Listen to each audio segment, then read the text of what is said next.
en direct sur l'île Mode.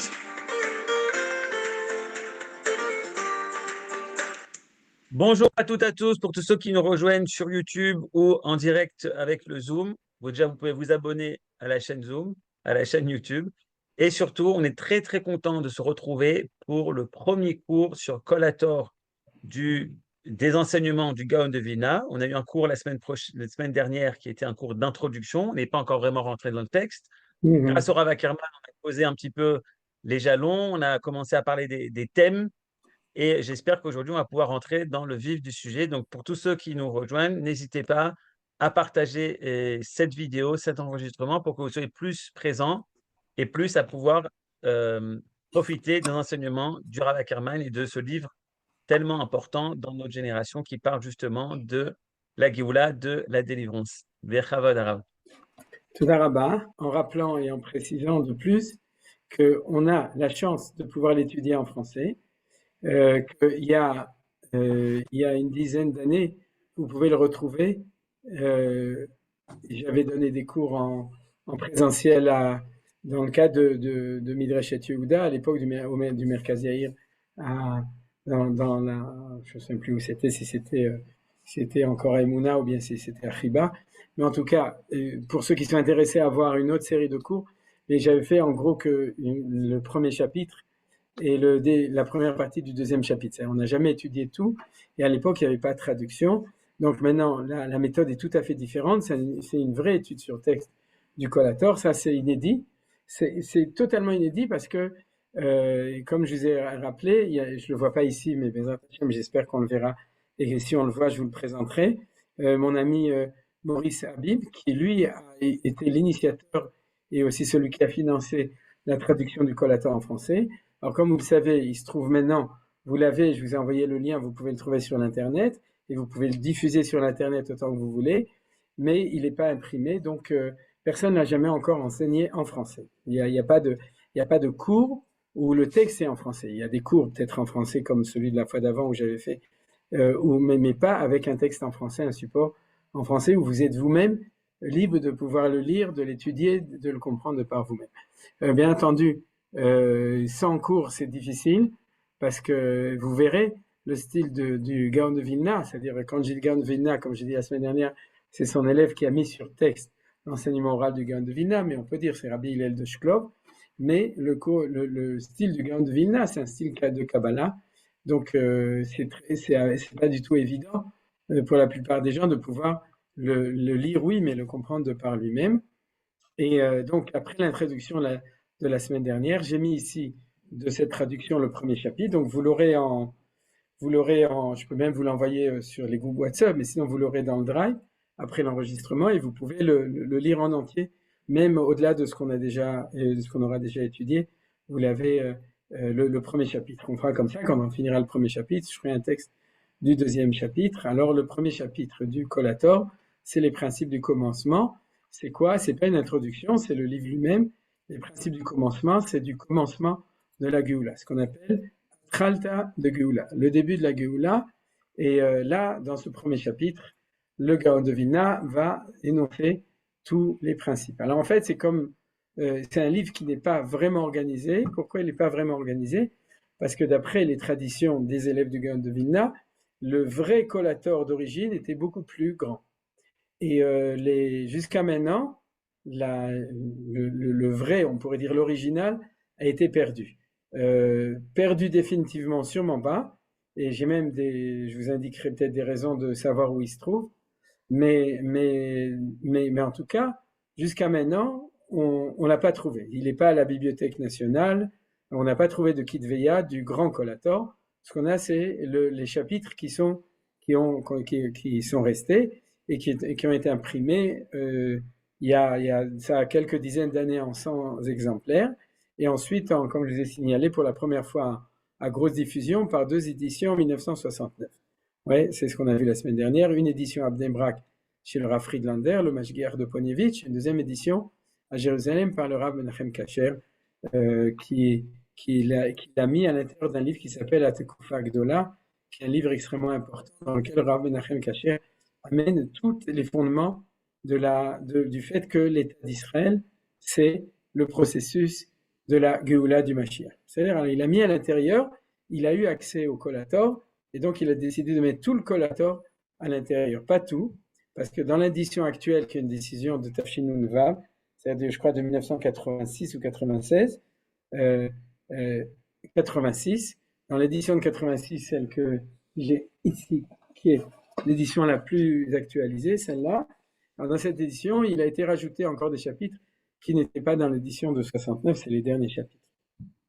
Alors, ce style fait que c'est un petit peu difficile. Ça ne vous étonnez pas que c'est un petit peu un texte qui est décousu, d'accord? C'est un enseignement oral qui a été transmis par le Gaon de Vilna, qui a été mis par écrit par son élève, il y a de ça 300 ans, et en plus, comme je vous ai dit, on ne sait pas s'il y a tout, donc il va y avoir des répétitions, il va y avoir aussi un style qui va être un petit peu difficile, mais comme on connaît l'importance du livre, donc il faut passer outre. À part ça, ce que je veux signaler, c'est que le traducteur, c'était un très bon traducteur, mais celui qui a relu, c'est moi. Et comme je vois quand je relis que le français, c'est pas mon fort, littérature française, donc le style n'est pas génial. Alors il faut aussi passer au-delà de ça. Il y aura peut-être quelqu'un qui voudra proposer une nouvelle édition revue et corrigée au niveau du style français. Pourquoi pas, peut-être après l'étude, quelqu'un décidera de le faire, à condition de ne pas tronquer le message. Pourquoi pas.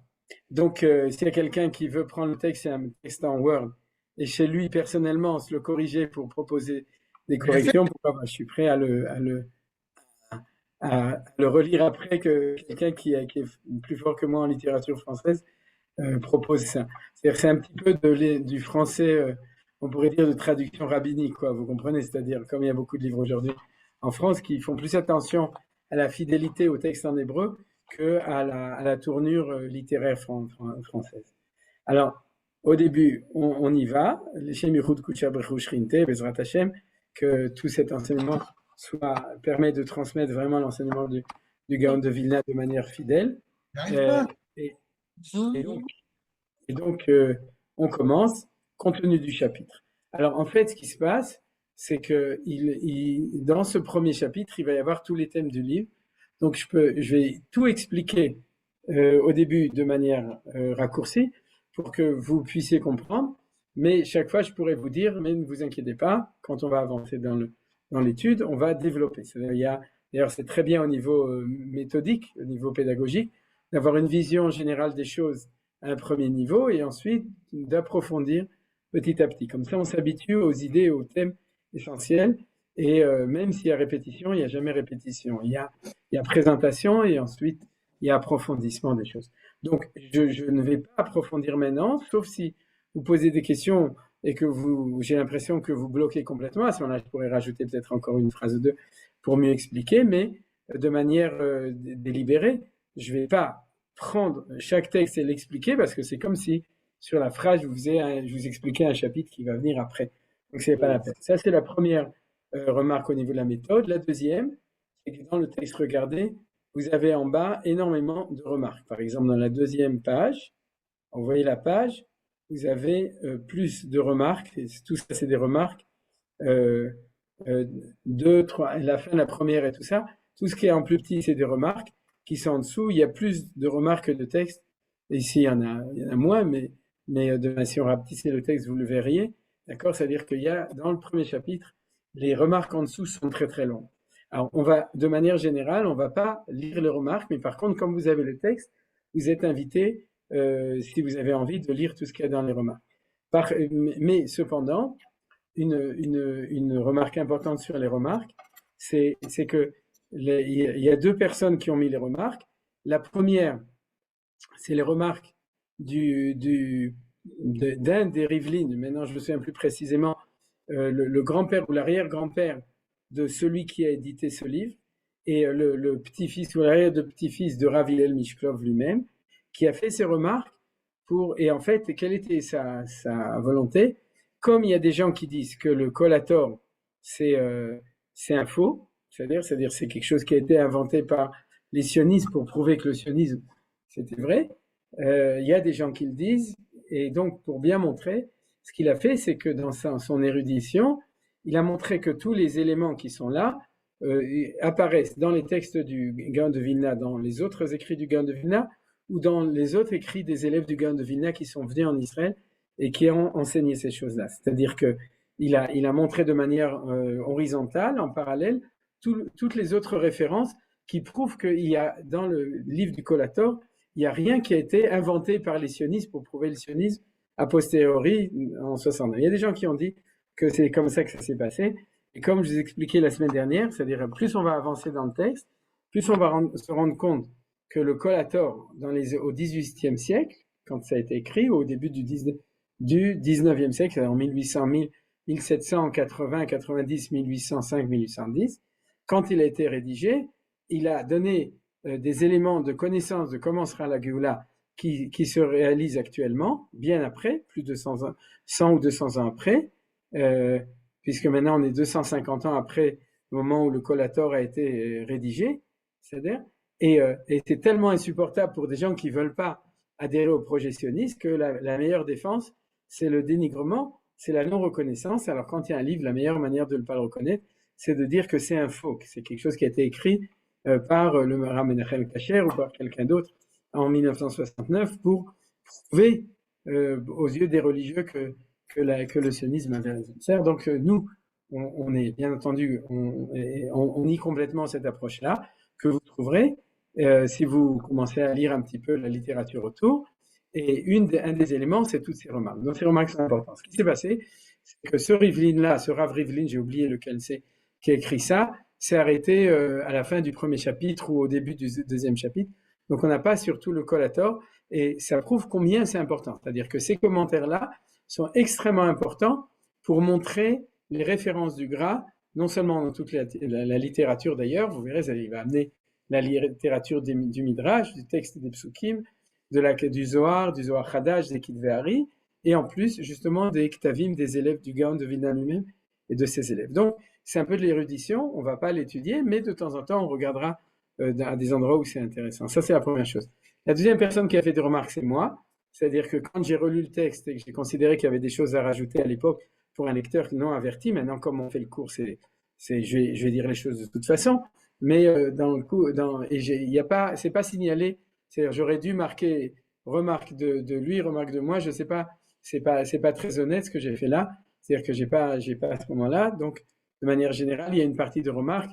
Peut-être que justement, si on en fait une meilleure édition, je reprendrai ça pour signaler quelles sont les remarques de ce Rav Rivlin et quelles sont les remarques que j'ai rajoutées moi, qui sont souvent pour expliquer des notions un petit peu compliquées, ou même pas compliquées, mais des notions de Kabbalah.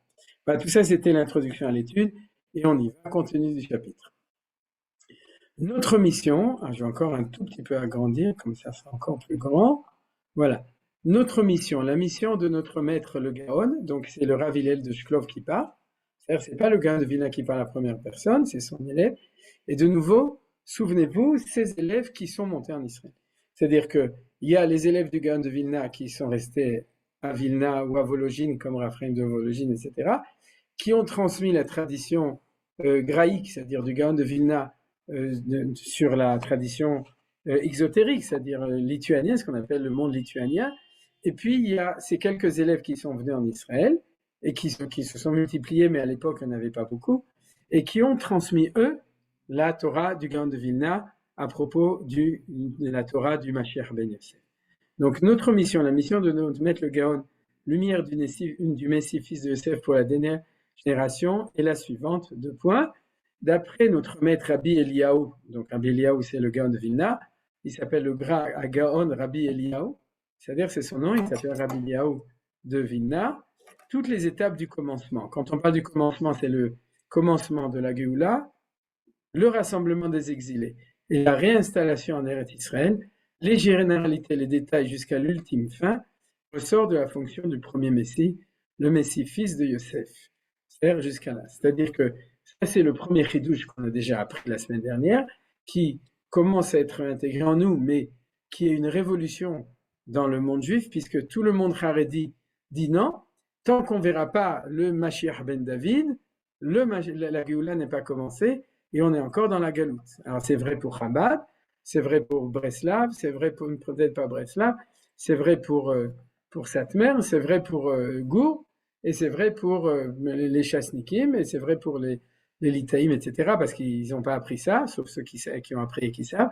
Mais en tout cas, ils maintiennent qu'ils ne voient pas le Messie, parce que pour eux, tant qu'on ne voit pas le Mashiach ben David avec tous ses attributs miraculeux, alors on est encore en galoute. Donc de lancer ça, c'est lancer une bombe. C'est-à-dire, il y a un autre Mashiach, il s'appelle Mashiach ben Yosef, et dès que les événements qui font partie de l'identité du Mashiach ben Yosef arrivent, alors Yemot HaMashiach ont commencé. Les temps messianiques ont commencé, et si tu ne vois pas Mashiach ben David, c'est que tu n'es pas au courant, c'est normal, c'est parce que le premier Messie qui arrive avant Mashiach ben David, c'est Mashiach ben Yosef, et qui a des fonctions. Apprends les fonctions, et tu identifieras que tu es dans le temps de Mashiach ben Yosef. Tout le monde parmi vous se dit oui, mais alors, qui c'est le bonhomme? C'est-à-dire, c'est qui le Mashiach ben Yosef en tant que personnalité? Alors, c'est une question auquel on va parler plus tard, de manière générale, parce que le Gaon de Vilna va donner énormément d'éléments sur cette question-là, mais de manière générale, on peut se permettre à ce niveau de l'étude de dire laissez tomber, c'est-à-dire ne posez pas cette question pour l'instant patience, l'événement est plus important que la personne. D'accord? En fait, aujourd'hui, on est dans une histoire où la rédemption du peuple juif n'est pas faite par un roi, mais par un État démocratique. La personne qui le dirige est très importante, on le voit actuellement, mais ce qui est beaucoup plus important, c'est le mouvement historique, l'événement historique. D'accord? C'est comme si on demandait, est-ce que c'est l'essentiel en sortie d'Égypte, c'est Moshe Rabbeinu, ou c'est le peuple juif qui est sorti d'Égypte et c'est Dieu qui l'a sorti? Comme disait Manitou, le nom de Moshe n'apparaît pas dans la Haggadah, vous savez pourquoi? Vas-y Menachem. Tu sais pourquoi? Le nom de Moshe n'apparaît pas dans la Haggadah, il n'apparaît jamais. C'est-à-dire, pourquoi? Pour montrer que c'est pas exactement lui qui a sorti, c'est Dieu qui a sorti. Voilà. Efes biltecha limot hamashiach, ken en ken ven domelecha litechayat hametim. Efes biltecha. Il n'y a personne d'autre que toi, limot hamashiach. Et en fait, si on fait le culte de la personnalité, on est en danger. C'est-à-dire que la personne, même de Moshe, risque de cacher la personne de Hachem. Il y a un seul endroit où dans la Haggadah Moshe apparaît, parce qu'un endroit il y a marqué que Moshe Nehema. Alors donc c'est là que Moshe il apparaît. Que Moshe Nehema. C'est une blague de Manitou, c'est pas moi qui l'ai dit. Mais c'est-à-dire, donc, en fait, c'est beaucoup plus sain l'approche qui s'occupera en second lieu de la personnalité et qui va tout d'abord s'occuper de l'interprétation du processus historique. Tout d'abord, parce qu'il va permettre de voir le processus même s'il n'a pas reconnu le Messie. Et deuxièmement, parce que, de manière de ferveur religieuse, il va être plus proche du fait de voir que c'est Hachem, Efes Biltecha Limot HaMashiach, que c'est Hachem qui fait les choses. Donc, et pour l'instant, ne nous occupons pas de la personnalité et occupons-nous des phénomènes qui permettent d'identifier le fait qu'on est en temps messianique lorsque les choses se réalisent et en disant que justement, le Messie dont on parle, c'est Mashiach d'Atralta, le Messie du début, ouais, et il s'appelle Mashiach ben Yosef. Où est-ce qu'on le mentionne dans la prière, nous les Juifs? C'est Shabbat quand on dit Avinu Sheba Shamayim, Tzur Israël v'goalo, Barech et Medinat Israël, Reshit Smichat Geulatenu. On ne dit pas Medinat Israël sauf Geulatenu, la fin de notre Geula, mais Reshit Smichat Geulatenu, le début de la Geula. Quand on dit cette chose, la personne si la personne qui avait rédigé le Miché Berach pour Medinat Israël, c'était un élève du Gaon, de Vilna, il aurait dit Reshit Smichat Geulatenu, Beho Mashiach ben Yosef, selon la lumière du Mashiach ben Yosef. Alors, c'est pas marqué, mais c'est la même intention. C'est-à-dire, quand on dit Reshit Smichat Geulatenu, c'est qu'on est en train de dire qu'on est en train de vivre le début des temps messianiques, donc le temps du Mashiach ben Yosef. C'est-à-dire, vous comprenez pourquoi c'est tellement important de dire le Miché Berach pour l'État d'Israël. Tout d'abord, pour reconnaître l'État d'Israël dans le processus, et ensuite d'affirmer que l'État d'Israël fait partie du processus de ce qu'on appelle Reshit Smichat Geulatenu, c'est-à-dire le processus du commandement, du commencement. Alors, toutes les étapes du commencement, le Gaon il dit tout de suite quels sont les deux points essentiels: rassemblement des exilés et la réinstallation en Eretz Israël. Donc, on va voir que c'est ça le début. Est-ce que c'est un chidouche? Bien sûr que c'est un chidouche. Parce qu'il y a beaucoup de gens qui pensent qu'on reviendra en Israël après que le temple sera reconstruit. C'est-à-dire, on avait déjà étudié ce genre de sujet à propos de l'époque de Shivat Zion, de l'époque du deuxième temple, où les gens pensaient clairement que si le temple n'était pas construit, c'était pas le moment de revenir en Eretz Israël. Il y a plein de gens qui sont coincés comme ça, d'accord? Ou bien ils sont en dehors d'Israël, ou bien ils sont déjà en Israël. Ils disent, ah non, il n'y a pas Mashiach, parce que le temple n'est pas reconstruit. Alors, quelle est la réponse à cette chose? C'est que il faut étudier la Torah pour faire de l'ordre dans la chronologie des événements. Ouais, c'est comme si quelqu'un, Moshe Rabbeinu en Égypte, il tapait à sa porte, il disait il faut sortir d'Égypte, et il disait oui, mais tu te promènes pas avec les tefilines de Rabbeinu Tam sur la tête, donc c'est pas le Mashiach, donc c'est pas toi, donc on sort pas d'Égypte. Vous voyez? Bon, j'ai dit quelque chose qui est un peu plus puéril que l'idée de la reconstruction du temple ou de la résurrection des morts ou toutes sortes d'autres événements, mais il y a une pendule qui doit être mise à l'heure, c'est ce qu'on appelle la chronologie des événements. Alors, dans la chronologie des événements, quelqu'un qui nous donne une clé de la chronologie, c'est la prophétie. Vous comprenez, c'est du génie prophétique, parce qu'a priori, on n'est pas censé le savoir. Est-ce que dans les textes classiques de la Torah, des Nevi'im, des Ketubim et des Midrashim, il y a une chronologie? Il n'y a pas de chronologie. Le Rambam, dans Ilchot Melachim ou Melachamotehem, chapitre 12, il a une phrase où il décrit tout ce qu'il y aura au moment messianique, et il dit « Vanachnu lo neda ersheye atsheye ». C'est on ne saura pas dans quel ordre chronologique ce sera jusqu'au moment où ça arrivera. C'est le Rambam n'a pas, où il savait pas, où il savait mais il n'a pas voulu le dévoiler. Le plus simple, c'est de dire que même s'il savait, il pensait pas qu'il fallait le dire, parce qu'il disait si je donne dans un certain ordre et ça arrive dans un autre ordre, à ce moment-là, les gens diront le Messie peut arriver comme ça arrive aujourd'hui. C'est-à-dire qu'ils vont dire non. Ah, c'est vrai qu'il y a 7 millions de Juifs qui habitent en Israël. C'est vrai qu'ils sont réinstallés. C'est-à-dire que les villes sont construites, les champs existent, les forêts sont plantées. C'est-à-dire que l'État d'Israël, ouais, et c'est un pays qui est construit Baruch Hashem, d'accord, et Yerushalem est construite, ou venez Yerushalem. Quand on dit venez à Yerushalem, d'accord, Yerushalem est reconstruite, c'est Baruch Hashem, extraordinaire, tout ça, mais il dira, mais on voit pas le Messie, c'est comme si on lui disait que le Messie, ça doit être un autobus, et il voit une voiture, donc il dit, le Messie n'est pas encore arrivé, ou il doit arriver à cheval, il est en train d'arriver avec un âne, donc il dit qu'il n'est pas. Donc, c'est hyper important pour identifier le moment historique, de dire quel est l'événement qui est caractéristique de la Tralta de Gula. Donc, il nous dit deux choses, rassemblement des exilés, l'agence juive, oui, réinstallation en Eretz Israël, les kibbutzim, les moshavim, l'État d'Israël, tous ces éléments qui font que Eretz Israël est reconstruit. Donc il dit, c'est ça, ma chère Ben Yosef. Réponse à ça, de nos jours, on est rentré dans le ma chère Ben Yosef. À l'époque du Gras, est-ce qu'il y avait des Juifs en Israël? Comme je vous ai rappelé, quand les premiers élèves sont arrivés à Jérusalem, il y avait une dizaine de Juifs dans tout Jérusalem. C'est pas comme aujourd'hui, il y en a des centaines de milliers. Baruch Hashem B'Le'enara. C'est-à-dire, il y a peut-être plus de Juifs à Jérusalem aujourd'hui que de Juifs qui sont sortis d'Égypte. Vous comprenez ce que je veux dire? Il y a peut-être 600 000 Juifs à Jérusalem. Je suis pas sûr, parce qu'il y a encore pas mal d'Arabes, mais il y a plus de 600 000 habitants dans la ville de Jérusalem. Ouais, alors c'est à regarder combien il y a de Juifs dedans, mais même s'il y en a que 300 000, c'est un truc de folie. Quand on pense qu'en 1800, les élèves du Gaon de Vilna qui sont venus pour reconstruire Jérusalem ont trouvé une quinzaine de personnes qui habitaient dans tout Jérusalem. C'est donc aucun rapport. Alors, ça c'est le premier grand chidouche qu'on va voir, qui va être répétitif dans le livre, qui va nous donner les éléments essentiels de l'identité du Mashiach. Qu'est-ce que fait Mashiach ben Yosef et qu'est-ce que fait Mashiach ben David? Donc, quels sont les premiers stades qui vont être? Ça, c'est le premier point qu'on voit ici. Alors, il va en plus nous dire que dans son enseignement, les généralités, les détails jusqu'à l'ultime fin. C'est-à-dire que non seulement il va parler des grandes lignes, mais il va rentrer dans les détails.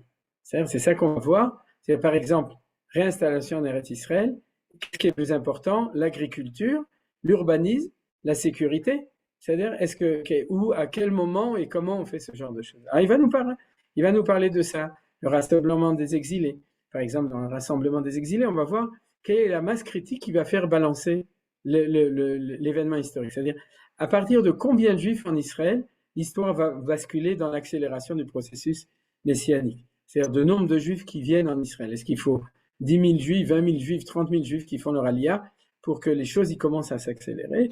Alors, toutes ces choses-là, le Gaon de Vilna va nous en parler. Alors, maintenant, je reviens un tout petit peu en arrière. Lumière du Messie, du fils de Yosef, pour la dernière génération. Il faut rajouter. Ça veut dire quoi? C'est qu'on va voir qu'à chaque génération, il y a une personne qui s'appelle Mashiach ben Yosef, une personne qui s'appelle Mashiach ben David. À l'époque de Avram, il y en a. À l'époque de David Amelech, il y en a. À l'époque de Rabbi Akiva, il y en a. À l'époque du Gaon de Vilna, il y en a. Et de notre époque, il y en a un. Donc, ça, on pourrait dire, ça désamorce un petit peu l'obsession, si vous voulez, de la recherche de la personne.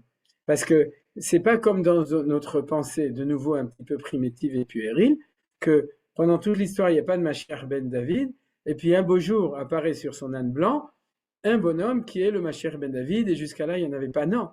À chaque génération, il y a une personne qui est qui a qui était une neshama qui est descendue sur terre, qui a en lui la possibilité d'être le Mashiach ben David, et si le temps arrive, alors, et que Dieu lui permet de se déclarer, il va se déclarer, et s'il ne lui permet pas de se déclarer que le temps arrive, il va agir dans la clandestinité de sa personnalité, mais il va quand même agir. Et c'est la même chose sur Mashiach ben Yosef, c'est-à-dire depuis la création du monde jusqu'à la fin des temps, il y aura à chaque génération un Mashiach ben Yosef. C'est-à-dire, vous comprenez.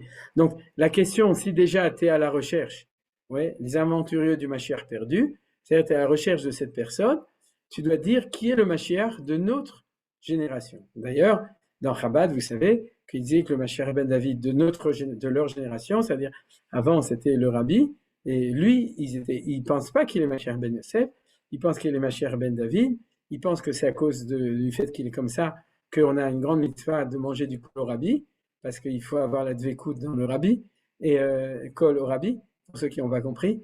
Et donc maintenant, tout ça, ça fait que le Gaon de Vilna, ou ses élèves, et le Gaon de Vilna lui-même va dire qui est le Mashiach ben Yosef de notre génération au niveau le plus spirituel. Parce qu'on va voir qu'il y a même plusieurs. Il y a celui qui est, on pourrait dire, la figure spirituelle, et ensuite la figure politique ou militaire du Mashiach ben Yosef. C'est-à-dire, mais il y a une figure spirituelle dans le temps qui va être le Neora, c'est-à-dire la lumière du Mashiach ben Yosef. Alors là, il y a un grand scoop qu'on va voir après, qui va être expliqué. C'est que le Gaon de Vilna, il a dit Ayam Mashiach ben Yosef. C'est-à-dire qu'à un moment, on va voir à quel moment, il a dit au monde entier, sachez que c'est moi le Mashiach ben Yosef. Vous ne l'avez pas entendu, ça prouve que ce n'était pas tellement dans les journaux de l'époque, ni dans les journaux d'aujourd'hui. Mais ça veut dire que ça existe aussi ce phénomène que la personne qui sait, enfin, Ruach HaKodesh, qui se sait être Mashiach ben Yosef, en général, il ne va pas le dire, mais des fois, il va le dire. Ça me rappelle un texte important, qu'une fois Rabbi Yoshua ben Levi dans la Gemara, c'est-à-dire il a rencontré Eliyahu Hanavi.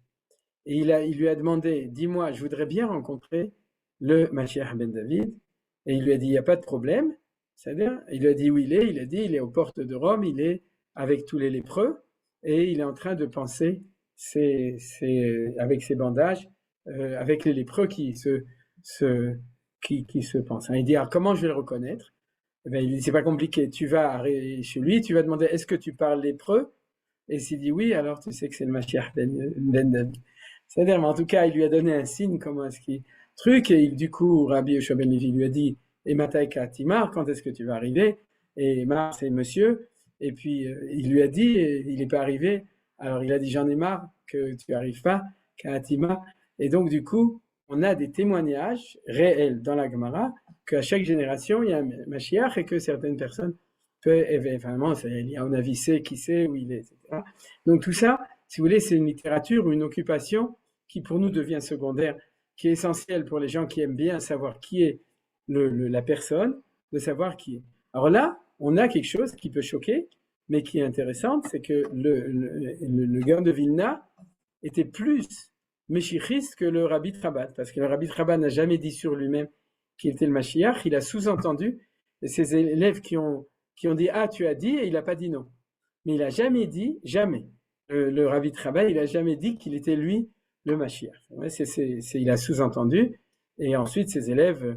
Ouais, par contre, le Gaon de Vilna était encore plus Meshichi, puisqu'il a dit sur lui, d'après ce que les élèves ont transmis, que lumière du Mashiach, fils de Yosef, pour la dernière génération, et ça va souvent revenir dans le texte. D'un autre côté, comme il n'y a pas de culte de personnalité dans la personnalité du Mashiach ben Yosef, ça ne nous dérange pas tellement. C'est-à-dire, et d'un autre côté, ça veut dire qu'après cet apprentissage, ce qui va être important pour nous, c'est de se dire, est-ce que on va identifier dans notre génération qui est le Mashiach ben Yosef de notre génération? Alors là, je vous donne un scoop, c'est-à-dire le Rav Kook, Avraham Yitzhak Cohen Kook, a dit qu'il était le Mashiach ben Yosef de sa génération, à son avis. Vous savez qui c'est?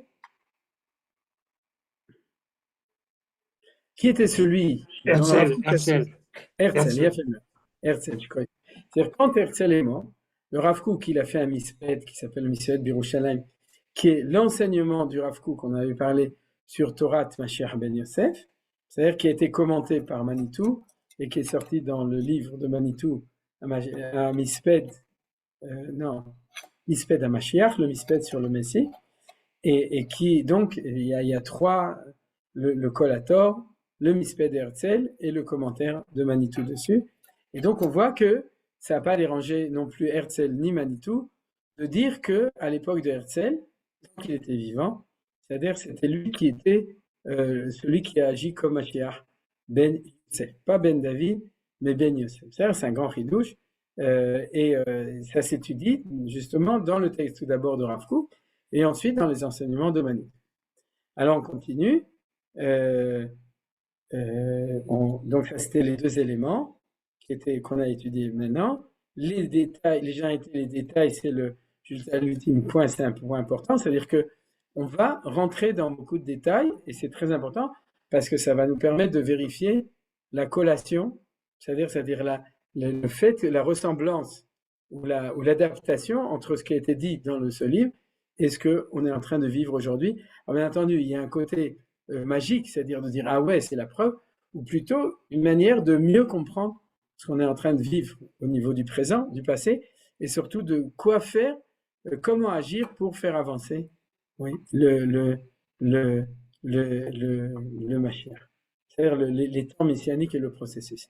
Alors la suite, on s'est arrêté ici, d'accord, viennent du côté gauche, c'est-à-dire de l'amidat adin, la rigueur, par un éveil d'en bas de manière naturelle, comme à l'époque de Cyrus. Point, phrase suivante, qui va être développée dans tout le livre, mais je vais expliquer. Il y a dans la Kabbalah deux côtés, Chesed, Gvura. Tout le monde le sait. Hein? Chesed, Gvura, avec le point d'équilibre entre les deux, qui s'appelle Tiferet. Donc tout le monde sait cette chose-là. En tout cas, les gens qui suivent les shiurim de Midrash et Yehuda, ils finissent par le savoir, même si avant ils ne le savaient pas. C'est la base de la base de la base de l'analyse de la Kabbalah qui se retrouve partout. Et tout est en trois. C'est-à-dire tout se retrouve en trois, qui sont la droite, la gauche et la ligne médiane, c'est-à-dire qui s'appelle Tiferet. La droite, Chesed, la gauche, Din ou Gvura, et le milieu, Rachamim. Rachamim, c'est important, souvenez-vous. Rachamim, parce qu'on va le voir tout de suite dans le texte, et ou Tiferet. Alors le mot Tiferet apparaît pas ici, mais par contre le point Rachamim apparaît. Le signe que Manitou donnait, et Viani Amel et Hadarav, le mot Cheder, c'est Rachetevot, Chesed, Din, Rachamim. C'est-à-dire, donc souvenez-vous pour vous y retrouver, la droite Chesed, la gauche Din, le milieu Rachamim, ça fait le mot Cheder. C'est-à-dire, il disait en rigolant que celui qui préfère dire Chesed, Rachamim et Din, c'est-à-dire tout finit par le Din, alors ça fait le mot Chared. Chesed, Rachamim, Din, Charedi, c'est celui qui met le Din au milieu au lieu de mettre le Rachamim au milieu. C'est-à-dire, nous, on ne met pas le Din, on met le Rachamim, du coup, on enlève le Din du milieu. Ça s'appelle en bon français faire une sardine. C'est-à-dire, tu enlèves le Din du milieu pour le mettre à sa place. Alors, donc, ce qui est marqué ici, c'est que le Mashiach ben David va venir du côté droit, c'est pas encore marqué, on verra dans la suite. Le Mashiach ben Yosef va venir du côté gauche, et la synthèse des deux, ça va être le Kav Rachamim, c'est la ligne médiane de Rachamim. C'est un thème qui est tellement fondamental dans la Kabbalah et qui va revenir tout le temps dedans parce que c'est des lumières de Kabbalah qui descendent sur terre dans le processus messianique. Donc c'est quelque chose qui est très important. Par exemple, en ce moment, quand on étudie Avraham, Yitzhak et Yaakov, il y a aussi Avraham Chesed, Yitzhak Din, Yaakov, Rachamim ou Tiferet. Ça, c'est des choses qu'on a appris, on a même vu dans non, pas l'année dernière, c'est un peu dans la dernière et avant qu'on a vu dans la Hamida, les 3 premières brachot de la Hamida, ils reprennent ce thème. Il va apparaître dans plein d'endroits différents. Mais là, il va être appliqué dans une réalité d'un processus historique. C'est-à-dire, quand on va voir l'histoire, on va se dire, mais pourquoi c'est comme ça? Réponse, c'est comme ça. Alors, je vais vous donner un exemple très simple. Oui, mais pourquoi c'est tellement dur? Pourquoi le processus sioniste est un processus de guerre? C'est un des grands arguments des Neturei Karta. Un des arguments qui disent la preuve que le sionisme n'est pas la Géoula, c'est qu'on s'est révolté contre la volonté de Dieu, et du coup, il y a des guerres et il y a des morts. Alors, vous vous rendez compte de la discussion? C'est-à-dire, est-ce qu'ils ont raison, Chas Shalom? C'est-à-dire, parce que normalement, le processus de Géoula, tout se passe, sababa, tout est génial, donc il ne faut pas aller à l'armée, il ne faut pas se battre, parce que, comme dans la phrase de la Kriyat Yam Souf, Hashem ilachem lachem, vatem tacharishun. Dieu fera le combat pour vous, et vous êtes là pour faire des mitzvot et pour remercier Dieu pour tous les bienfaits.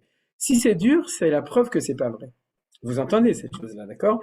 Alors déjà, la première ligne, le Gaon de Vilna nous dit, non, parce que tu n'as rien compris.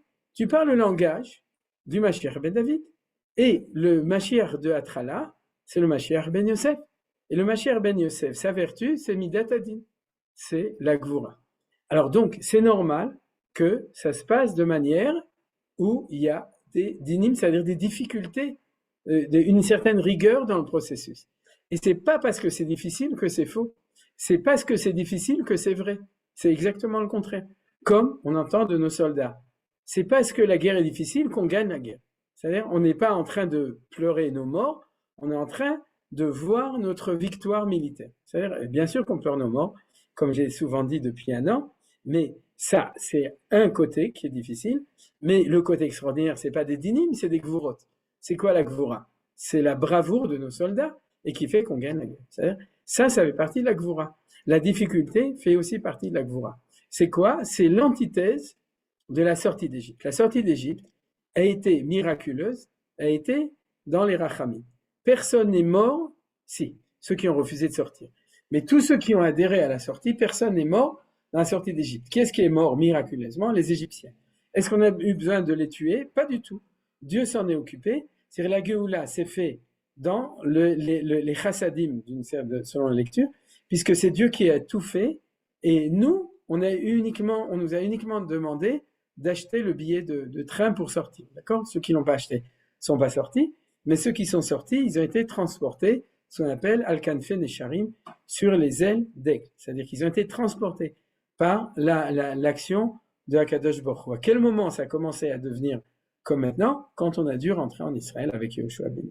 Alors là, c'était différent. Mais là, il y avait déjà de la réalité normale, ce qu'on appelle normale, c'est-à-dire selon Midat Hadin. Il faut faire la guerre, il faut combattre, et dans la guerre, il y a des blessés, il y a des morts, il y a des difficultés, il y a des destructions, des fois, etc. Mais ce qui est essentiel, c'est de savoir est-ce que le processus est un processus ascendant de Géoula ou un processus descendant de Khurban, de disparition. Alors là, vous voyez tout le temps les options messianiques de Médinat Israël ou options galoutiques de Médinat Israël selon la manière de lire. Donc vous voyez que Midat Hadin, c'est une valeur très importante dans la lecture de la fonction Mashiach ben Yosef. Alors, pourquoi c'est comme ça? On l'apprendra après. Pour l'instant, on pose des jalons, c'est-à-dire on comprend ça. Ça, c'est la première chose qui est importante. Alors, le deuxième, c'est un éveil d'en bas. Alors ça, c'est parce que la dialectique entre les deux valeurs, Chesed et Gvura, c'est une dialectique horizontale. C'est-à-dire, si vous voulez, c'est deux valeurs qui sont marquées l'une à côté de l'autre, horizontalement. À droite, le Chesed, à gauche, la Gvura. D'accord? C'est des valeurs qui sont en dialectique de valeurs. Maintenant, il y a une deuxième lecture qui est dans la verticale, des sphirotes aussi, c'est-à-dire dans la verticale des sphirotes, parce que les sphirotes, si vous voulez, il y a des étages horizontaux, et puis il y a aussi une lecture, les sphirotes, c'est la Ishtalshelut verticale, de l'infini jusqu'à ici en bas, c'est toute la descente. Alors donc, il y a aussi une lecture verticale. Dans la lecture verticale, il y a une dialectique entre la sphira d'en haut, qui représente l'influx de haut en bas, et la sphira d'en bas qui va représenter l'écho de bas en haut. L'écho, vous comprenez ce que ça veut dire? C'est si j'envoie une voix et qu'elle arrive sur une matière, la matière va renvoyer vers le haut. Ça, je vous donne un exemple, c'est-à-dire la notion d'écho. C'est pas la notion qui est utilisée par les Mekoubalim. Ouais, les Mekoubalim, ils utilisent une notion de haut d'en bas et haut d'en haut. Le haut, maïm ilmala, maïm ilmata. Oui, vous savez qu'il y a tal ou matar. Le matar, c'est l'eau d'en haut. Matar, c'est l'eau qui descend du ciel. Et le tal, la rosée, c'est de l'eau d'en bas. Vous avez remarqué, ve'ed ya'ale min haaretz. C'est déjà marqué depuis le début de la création que vous avez de l'eau qui va monter du bas en haut, c'est la rosée. La rosée, c'est ve'ham hashemesh ve'nama, c'est-à-dire quand c'est de la condensation, et quand en fait, c'est l'eau qui forme les nuages.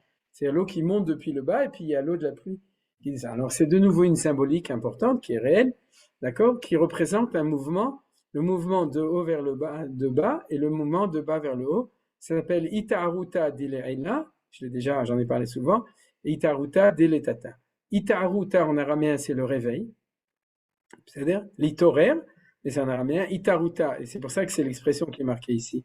C'est-à-dire éveil en araméen Ita'aruta, ou en hébreu Itorerut, c'est-à-dire, alors, dile'ila, ça veut dire qu'il vient d'en haut, le'ila, c'est les ma'ala, en araméen, Ita'aruta diletata, les tata, c'est en bas, d'accord? C'est quand la tata, elle vient de réveiller pour aller à la synagogue. Itaruta de la tata. D'accord? Dit les tata, c'est-à-dire de en bas. Alors, le Gaon de Vilna nous explique cette notion. Si jamais c'est du côté de Chassadim que la Géoula vient, donc dans la facilité des Chassadim, ça veut dire que c'est un vox deis.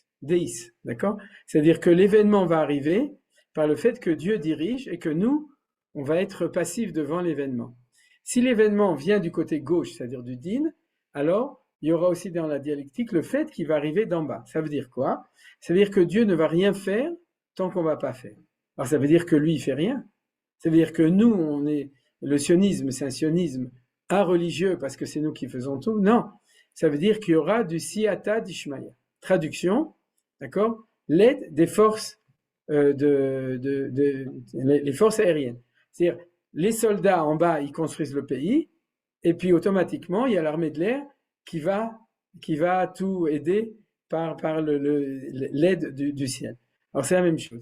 C'est-à-dire que plus tu vas avancer dans ton initiative, plus Dieu va bénir ce que tu fais.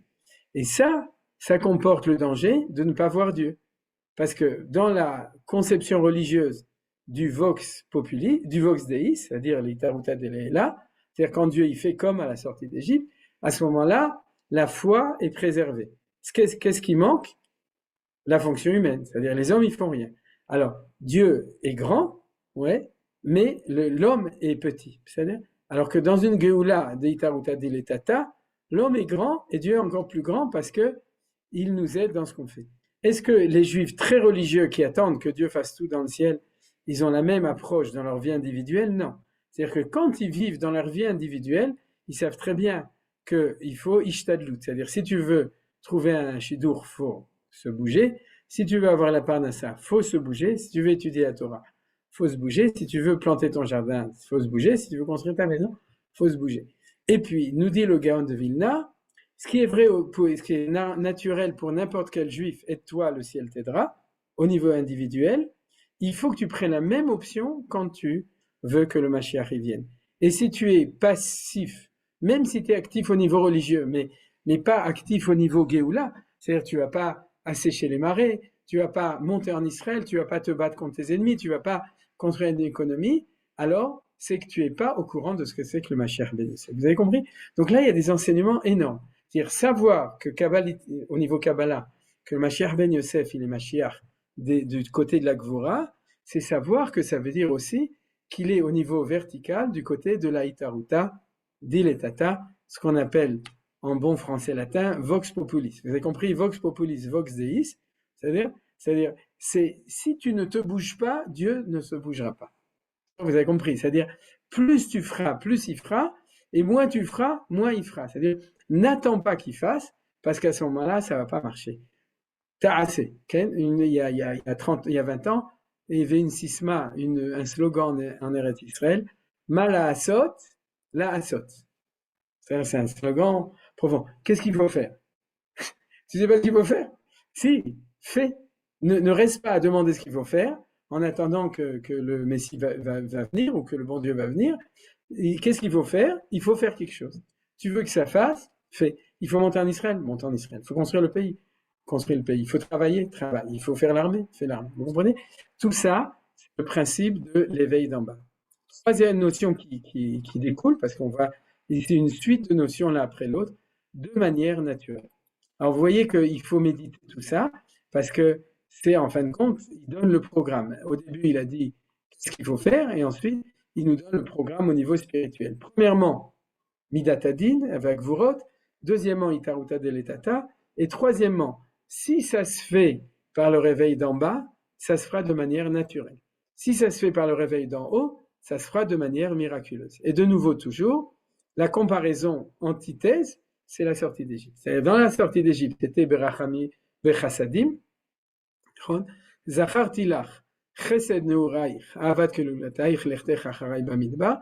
C'est-à-dire, je me souviens le Chesed de la sortie d'Égypte, d'accord? Ça s'est fait dans le Chesed. Si c'est fait dans le Chesed, ça s'est fait par le réveil d'en haut. Donc, le fait, ça s'est fait par Dieu. Et si ça s'est fait par Dieu, ça se fait de manière miraculeuse. C'est-à-dire, le concept que la Géoula vient de manière miraculeuse, c'est la conséquence au troisième niveau du fait que c'est le réveil d'en haut, du fait que c'est du côté Chesed, du fait que c'est Mashiach ben David. C'est-à-dire, entre nous, ça veut dire que Moshe Rabbeinu était Mashiach. C'est clair qu'il était Mashiach. C'est-à-dire, mais il était un Mashiach ben David. D'accord? Alors, c'était avant David, mais on est dans le côté identitaire. Au côté identitaire, il était dans l'essence de Mashiach ben David. Le Gra n'est pas tout à fait d'accord avec ça, on le verra plus tard, que même chez Moshe, il y a le côté Mashiach ben Yosef. Il dit que Moshe Rabbeinu, il est aussi une étincelle Mashiach ben Yosef. Et pour ça, il faut un peu avancer dans l'étude pour pouvoir le comprendre. Pour nous, le plus simple, c'est de dire, Moshe, c'est le Mashiach sur terre, d'une Géoula, faite par Dieu du côté de la Itaruta Deleila, du réveil d'en haut, et donc qui est miraculeuse. Alors vous voyez les implications. Quand j'entends une phrase qui est répétée tout le temps, aujourd'hui je cite Rabat de nouveau, c'est des discussions, je dirais, profondes au niveau du monde de la Torah, et dans lequel, même si on n'est pas du tout d'accord et on pense qu'ils sont complètement dans l'erreur, ça ne veut pas dire qu'ils n'ont pas des énormes mérites au niveau de leur judaïsme et tout. Et là, je donne une citation Chabad. Donc, Chabad a énormément de mérite. Chabad, c'est extraordinaire. Mais Chabad se trompe complètement, d'après la lecture de Gaon de Vilna et une autre lecture, sur l'identification des temps messianiques. Puisque pour eux, on n'est pas encore arrivé, on est encore dans le temps galouti. Et un des discours du rabbi de Chabad, qui répétait tout le temps, Kimei tsetra me'eretz Mitzrayim arenu niflaot.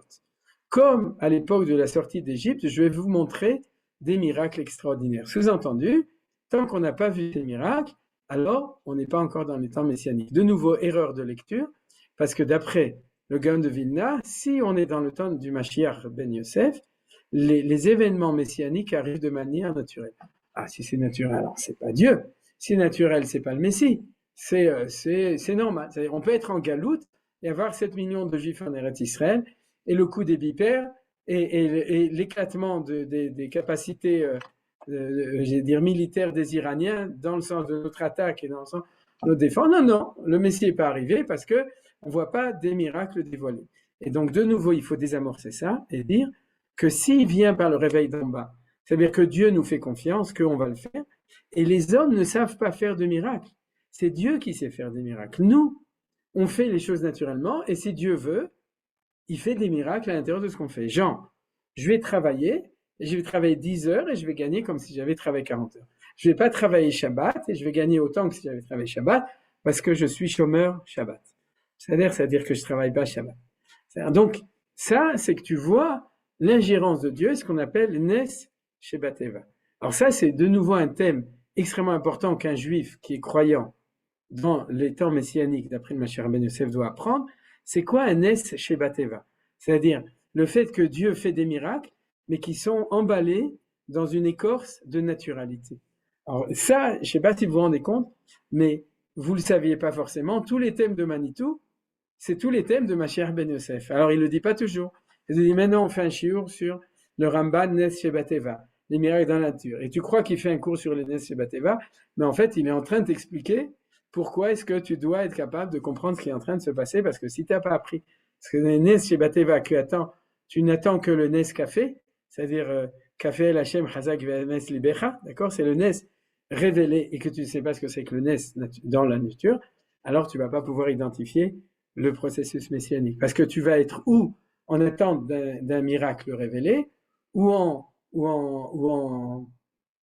athéisme, de dire puisque c'est dans la nature, alors c'est pas Dieu qui fait. Vous voyez? C'est ou la tzionout qui n'est pas religieuse, ou la charédiout qui n'est pas sioniste. Les deux, ils sont dans le même truc. Si c'est naturel, alors c'est pas Dieu qui a fait les choses. Alors c'est des notions qui sont tellement évidentes dans la croyance et dans la foi d'un juif au niveau de sa vie individuelle, et qui deviennent un chidouche dans le processus messianique, qui nous oblige à le réapprendre au niveau collectif, bien qu'on le connaissait au niveau individuel. Alors, voilà, c'est ça qu'il dit de manière naturelle. Il va le développer, il va amener les sources dans l'enseignement de Chazal, de dire, si tu dis que ça vient par le réveil d'en bas, alors ça va se passer de manière naturelle. C'est-à-dire, si je ne mets pas une ligne de train, il n'y aura pas de train. Si je ne mettais pas de soldats, il n'y aura pas de libération. Si je défriche pas les marais, eh bien les marais, ils vont pas se marrer et ils vont être enfrichés. Ils vont être toujours marécage et on ne pourra pas s'installer là-bas. Et si je construis pas le Beth Amikdash ne sera pas reconstruit.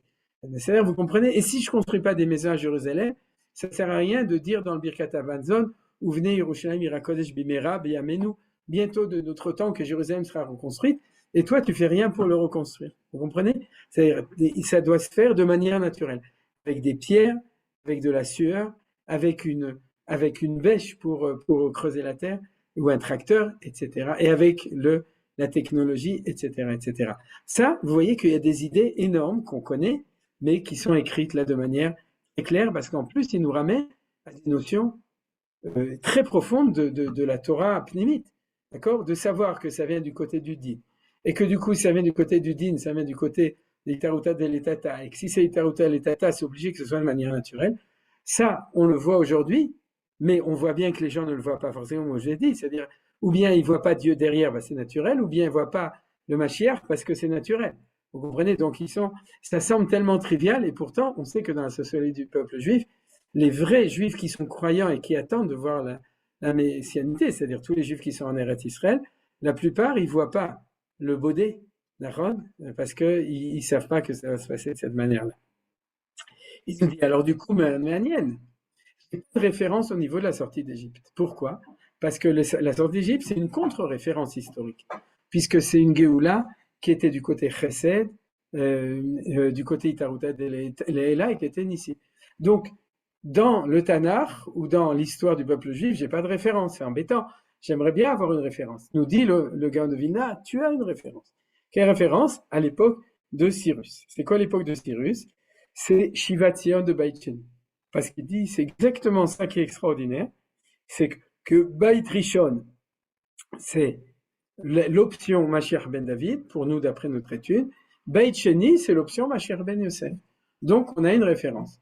Moralité, si tu veux comprendre ce qui nous arrive au niveau Laïta Ruta de l'Etata, alors, commence à étudier Ezra, Nehemia, qu'est-ce qu'il y a? Ouais, Chagai, Zechariah, Malachi. C'est-à-dire les trois petits prophètes de Beit Sheni, Chagai, Zechariah, Malachi, et les deux livres historiques qui continuent le livre de Melachim et le livre de Divrei Yamim, qui sont Ezra et Nehemia. Donc, si tu étudies ces 5 livres, tu pourras mieux comprendre ce qui nous arrive aujourd'hui au niveau de l'identité Mashiach ben Yosef. Si tu étudies la sortie d'Égypte, tu pourras mieux comprendre ce qui n'est pas encore arrivé ou ce qui est en train d'arriver, la période Mashiach ben David. Ça, vous avez compris? Donc, il y a des choses qui sont très claires au niveau de la lecture des choses. Et il nous dit, alors du coup, oui, comme disaient les gauchistes, Al-Olam, est-ce qu'on va toujours vivre avec le glaive? Et c'est l'option de la paix maintenant, parce qu'il y a une espèce de désespoir de dire si on continue à se battre et qu'on prend l'option qu'on est attaqué par l'égoïme et donc il faut se défendre, oui, il faut une grande armée, il ne faut pas avoir peur de se battre. Alors, est-ce que éternellement on devra se battre? Donc, par Yehush, par désespoir de ça, on va obliger à prendre une option de paix maintenant, pas la paix, la hati de lavo, mais la paix maintenant, parce qu'on ne croit pas que si on prend l'option guerre, qu'un jour ça va s'arrêter. Et donc le Gaon de Vilna pose la même question. Est-ce que la rigueur de la période Mashiach ben Yosef va être ad aeternum? Il nous dit non. Ensuite, la rédemption s'achèvera par la Midat Chesed Manzoétude du côté droit, le Mashiach fils de David. Donc, don't worry, be happy. D'accord? C'est normal que ça commence comme ça, et on va voir pourquoi c'est normal que ça commence comme ça.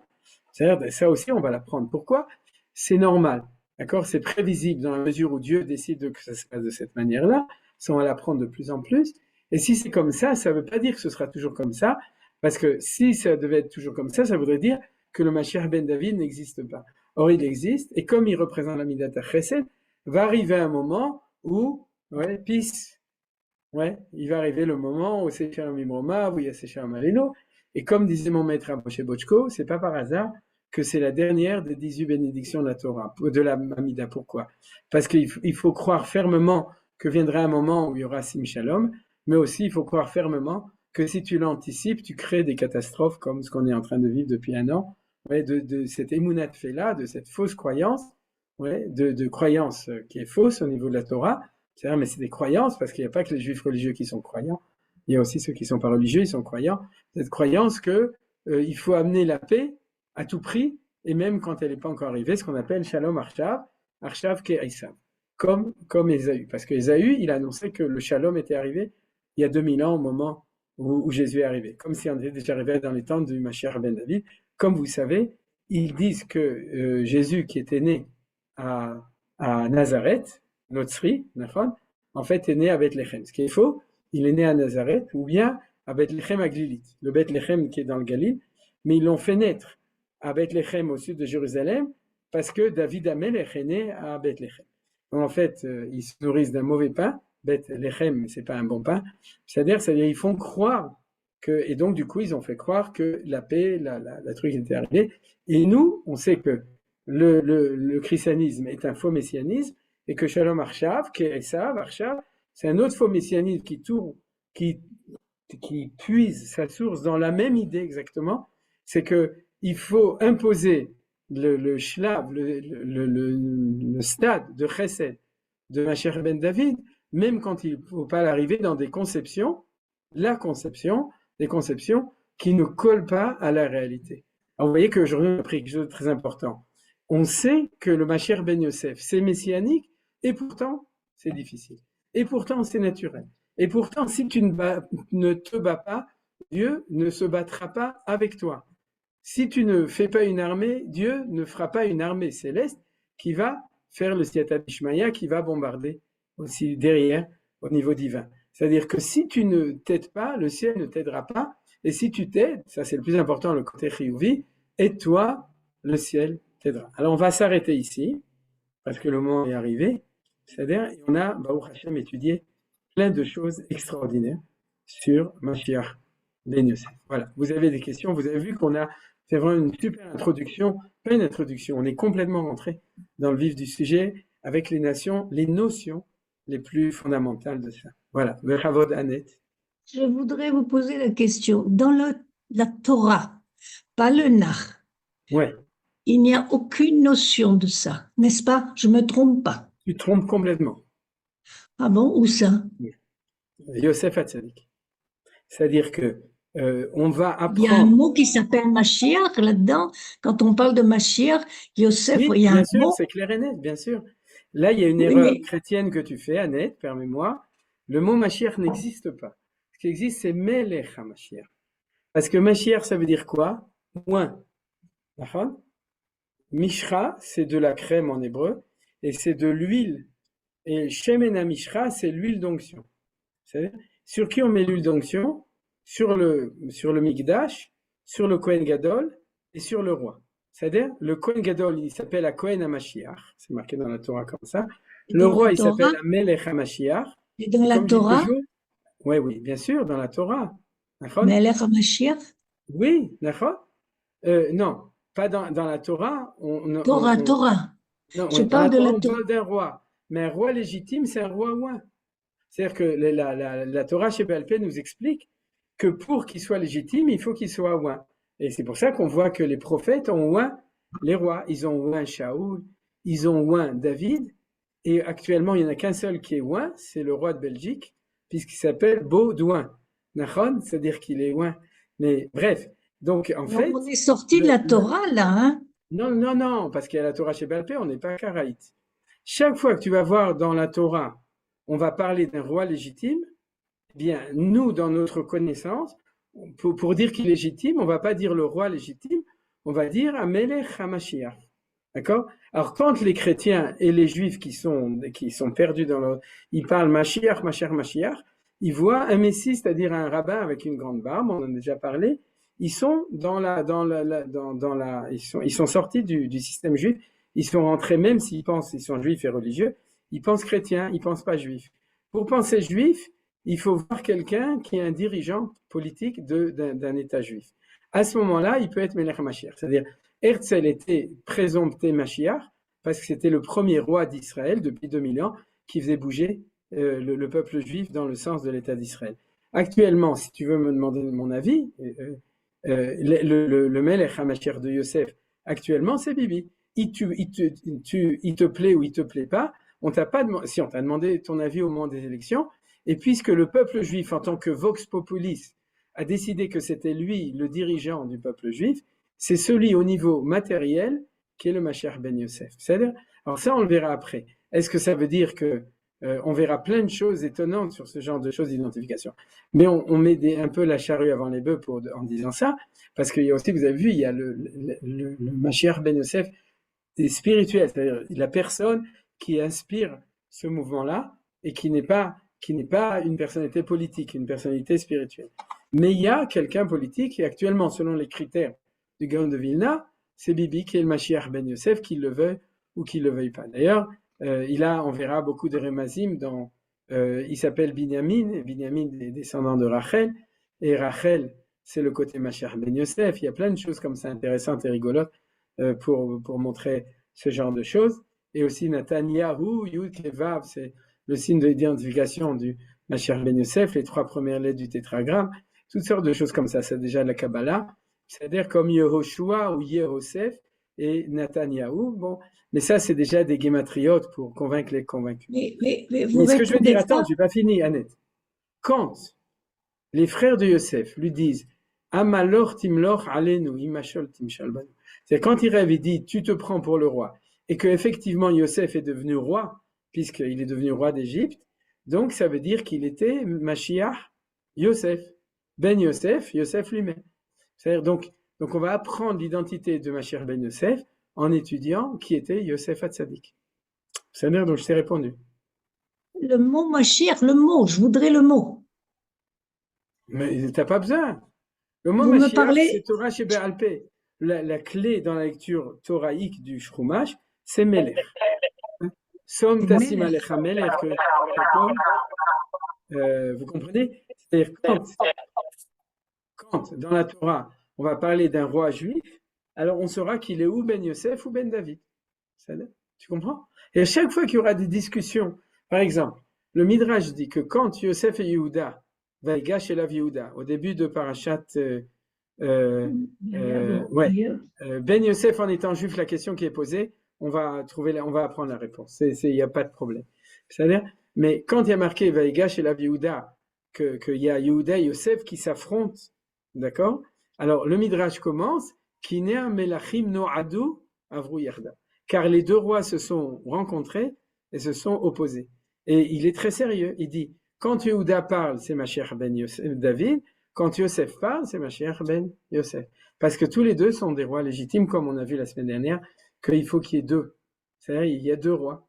Il y a Mashiach ben Yosef, Mashiach ben David. Et c'est ça qui fait la difficulté. Que 2 rois ensemble, c'est très difficile. Comme a dit la lune à Dieu, quand la lune était grande et le soleil était grand, 2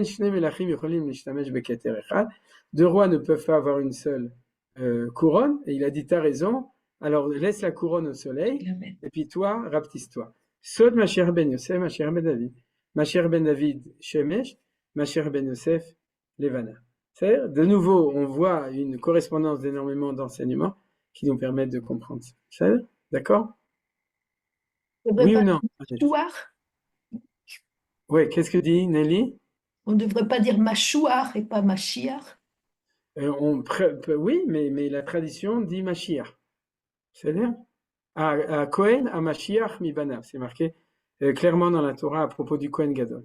C'est-à-dire, et la notion de l'imshoach pour sanctifier, on la voit dans toutes les parachiotes qui parlent du Mikdash et du Cohen. D'accord? Oui, je C'est-à-dire sais, mais c'est bizarre, non? C'est t'as Machouar. raison. C'est Machouar. Oui, mais apparemment, j'ai pas réfléchi à la question, c'est deux formes grammaticales qui sont vraies. Et là, à mon avis, le mâchoire, c'est le fait de mettre de l'huile. Un mâchière, c'est celui qui est investi par l'onction. C'est-à-dire que c'est pour ça qu'on fait la différence. Mâchoire, c'est comme si on t'a mis une crème sur une plaie. C'est-à-dire, alors que mâchière, c'est le nom qui est du côté de l'investiture qui est dedans. Chaliar. Pourquoi tu dis pas chalouar? Ouais. Ou méliar. Pourquoi tu dis pas malouar? Alors, je pense que malouar, chalouar, c'est l'action de faire, et chaliar, maliar et Celui machiar, qui- c'est le titre. C'est le titre que tu Celui reçois une fois que la chose a été faite. Maintenant, comment ça se fait au niveau grammatical? Je sais pas, il faut demander aux grammaticaux. C'est bien. Tov, encore? Une question, une remarque? Marc, il veut faire une remarque? Quoi, vous avez pas? Merci beaucoup. C'est tout? À Ouais? la prochaine. Ok, bizarre, mais c'était clair au moins. Une Ouais, question? Une question? oui. Ah, Yof. Excusez-moi. Comment est-ce qu'on peut être Ben Yosef sans être issu de la tribu de Yosef? Voilà, c'est ce que tu as envoyé. Alors, on va le voir plus Voilà. tard. Alors, on va voir Ah. comme ça. Yael, Tayeb, Nahon. Oui.